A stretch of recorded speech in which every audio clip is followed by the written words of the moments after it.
don't be defensive about it. It's your choice. Okay. So then, I mean, just to kind of say an oft-repeated statement, that tomorrow is the first day of the rest of your lives. I hope that many of you, all of you, will be very successful entrepreneurs and social entrepreneurs, and do very well for yourselves and for a lot of other people, and make the world a better place. Thank you.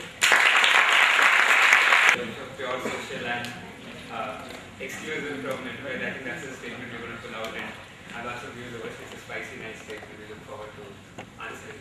One thing you said was that when you started out with limited information about what was existing. So I just want to go a little bit away to one person who's a part of the Blue Ribbon team.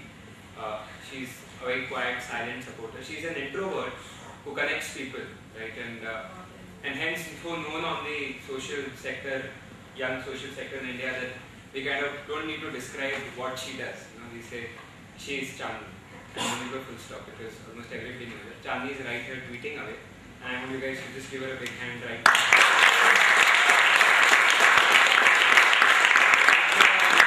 Through this conference, she's been tweeting live and telling the world about what it is. Over the last 2 years, she's used Twitter to raise funds, tag celebrities, and she runs a handle called Fund a Cause, and she's the person to go to. So Vishal, for example, is here because we heard of you, but it was Chandni who said, why don't you? And so she's influenced this conference in very small ways, but thanks a lot, And Chandni. by the way, I'm not an introvert.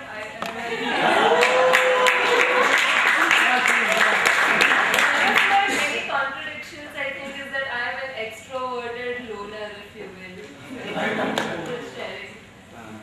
So I stand corrected. Last on this panel of speakers is somebody who's influenced my ideas and hence Blue Ribbon ideas for a long time now. In various ways, every session with him is a thrill. Leaves you with a wow, right? Leaves me very bouncy and confident about being able to take on challenges. I think to me, he also represents somebody who's answered this question in a very interesting and a very congruent manner. The thing that strikes most about him. So he's a mentor, and we love him. So this one's to Sultan. So Akanksha will come around and take it. Yeah, in the light of all the discussions we've been having and the largely MBA flavor that it has taken on, the last speaker is someone who's not an MBA but will give many MBAs across the world a run for their money with the way he's running his enterprise. And personally, I have known him for the last 7 years, and it started with one city, with Bangalore. He started his venture called EduMedia when he was in the second year of engineering. Started with one city, went on to 5 cities, which went on to 25 cities, and now he's in 5 countries. And like Abhishek said, he's a personal inspiration, but a little more about the kind of work he's doing apart from having started his own organization.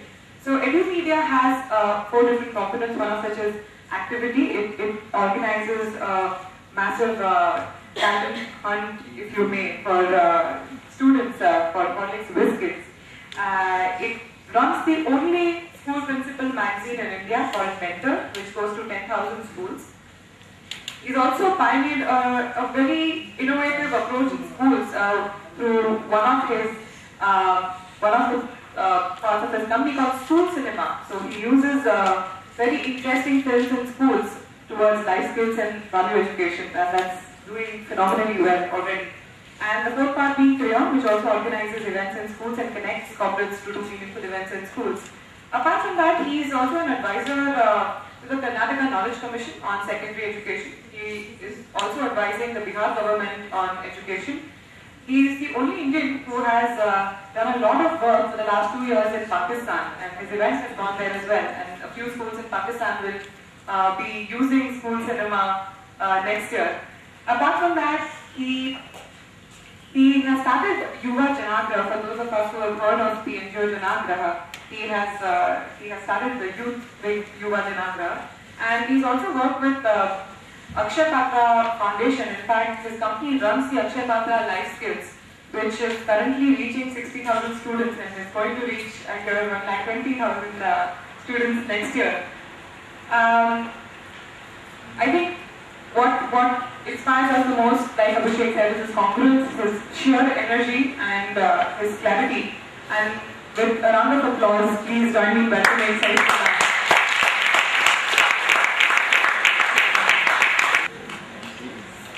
told my professor, Dr. Anantram, a long time back, that one of the best things I did when I was in college is I didn't do any entrance exam.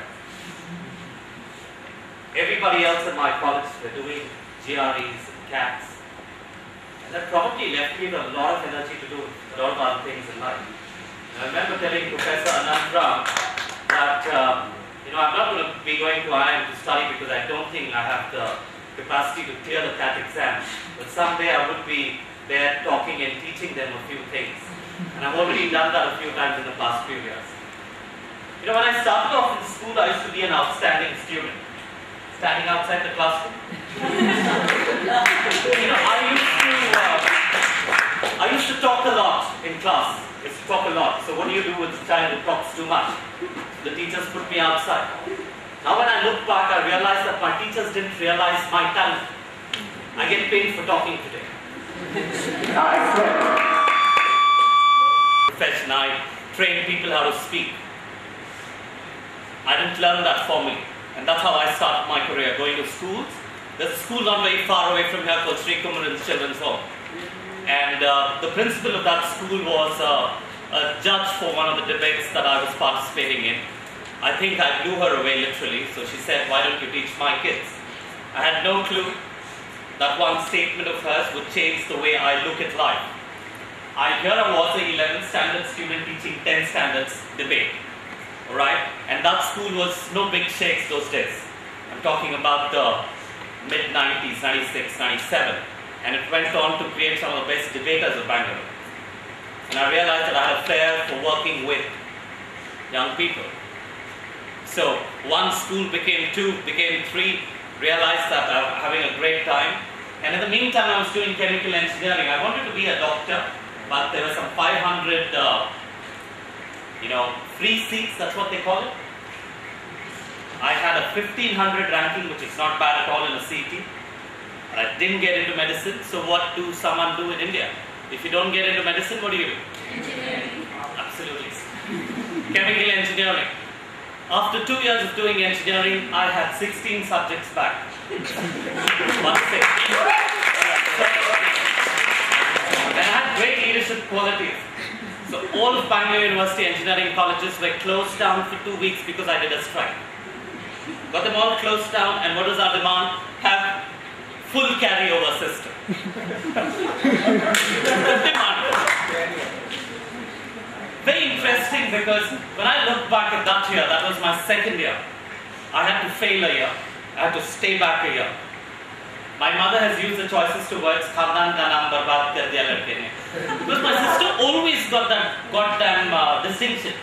I don't know why she would get that. Right? And you would have a comparison. Look at your sister. So I'm sure a lot of you can relate to that. Sometimes it's even the brother. Alright? And if I look back, I had that 1 year to wait. So what do? So I said, I used to be my college cultural secretary. The only thing that I knew was to go to schools and do some debate club training programs. So I said, let's start an NGO. Young India Progressive Activity Trust was started. We were doing training programs in schools to teach them communication. Because I realized that in our schools, we teach after 18 years. Have you heard of this term called corporate training? After 18 years of going to school and college, if you have to teach someone communication skills, what the hell did we teach them in schools and colleges? I mean, you have to teach them team building? Wow! Yes, there are great things about our educational system, but there are certain lacunas that needs to be addressed. Great things because I'm a product of the system, and I'm proud of it. And my worry, believe me, is that we're making too many changes in the system that we've studied. India is on its forefront because of its traditional education system. And we've got great guys trying to change everything about it. Indian education system is changing like Indian cities. When you walk into any new cities, do you even realize that anything else existed before? Our idea of modernization is break the old one and start a new building. There are some core values that we miss out.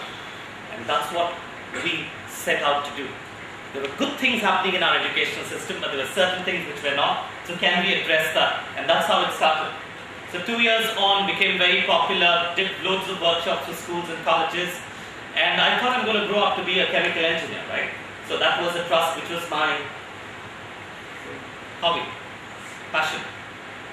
2001, 2000, that was when I passed out of college.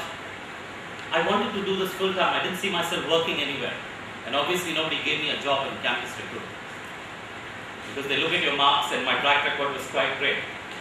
16 subjects back and then barely scraping through the other 4 semesters in my 3rd and 4th year. Right? So I wanted to do something on my own. And this is what I wanted to do. But then I had seen my mother work for 25 years in an NGO, running an NGO. Right? She loves working with women, but half her life she was running around trying to collect funds. And I realized that most of the NGOs, that's what they do. We've got over 1 million NGOs in this country. Registered, over 1 million. Sometimes I wonder what they do.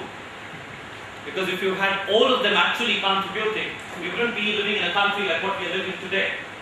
Somewhere, I've had bad experiences with NGOs. I know people from NGOs are sitting over here. Because there's that lack of clarity between my personal goal and my organizational objective. And I had that question to answer. Jairam, you were talking about a person like me when you talked about the cars and the bikes and the holidays. I was in Goa this morning. With my entire office. I loved my watches and my perfumes. I was fiercely ambitious. And I didn't see myself living on public money because NGO is public money. And I didn't want to make compromises in my life. But on the other hand, didn't want to make the compromise on the core value we started that trust was to add value to the Indian educational system.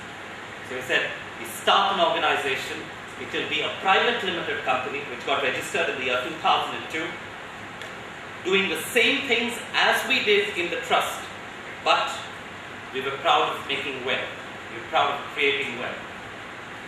Today, when I look back at some of the decisions that we've taken, people still find it strange that how could you actually, run an organization which is commercially viable. I make a lot more money than I can even dream of, whether you were an MBA here or in the Harvards. I still make a lot more money than most guys do, right? But on the other hand, just this year, my team would have done training programs on life skills for over 200,000 children in different parts of this country. We would have done events, if you've heard of events like the Holic Swiss Kids, the Pogo Amazing Kids Awards, the ESPN Star Sports Quiz, the National Geographic's Junior Hunt, to the National Geographic's Green Planet, to the ITC Young Ideas for India contest, they were all thought, created, executed by my company. Events which were commercial in nature, because it was created by corporates. But I said that you have the money, you are spending it, right? You're anyways going to be spending that money. Can you use that money to add value to the youth? That's how Crayon is working. On the other hand, give you a very specific example of an MLA from Bangalore. She's now a minister for power. Shobha Karandaje, right? Her entire constituency of Yashwantpur has around 7,600 students going in class 9 and 10. She has funded a life skills training program, which we probably do in some of the best schools of the country, like Goenka or the Doon School. For the government school children, it's funded by her. Are we making money out of it? Yes, we do. We do. I'm a private limited company and I pay my staff really well. In my years of working with people, I realize any organization that you run, you need to keep them highly motivated. It's very easy to keep yourself motivated. But keeping a team of 100, 120 full-time employees completely motivated, money is a factor. Right? And so that's the reason why any project that we take up, we're very clear. In fact, there's so much of transparency. Akshaya Patra is one good example. Right? Akshaya Patra is food for the stomach. The program that I do, Akshaya